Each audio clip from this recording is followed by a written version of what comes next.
Terkait data tenaga kerja, khususnya rekap penyerapan per desa sampai ke Aceh Barat.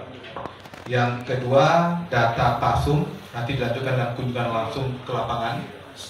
Yang ketiga, data CSA. Mungkin sebelum kami paparkan, Pak, kita meluruskan sedikit tentang Desa Ring 1. Desa Lingkar Tambang itu sebetulnya 5, Pak Ramli.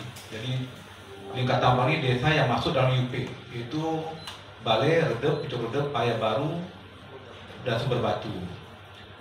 Desa Pelabuhan, Penang Pucuk, Buluh sama Bukit Jaya ini desa lintasan Provinsi, Pak. Tapi memang Buluh dan Bukit Jaya masuk di UP-nya IPE. Jadi sebenarnya biar kita sama-sama paham, Pak. Bapak Ibu sekalian, izinkan tim manajemen memaparkan secara ringkas, karena materi paparan juga sudah mencakup data-data yang Bapak-Bapak butuhkan, dan jika nanti ada yang kurang nanti bisa kita catat, Pak, untuk menunjukkan kepada Pak Adi Jumatan dan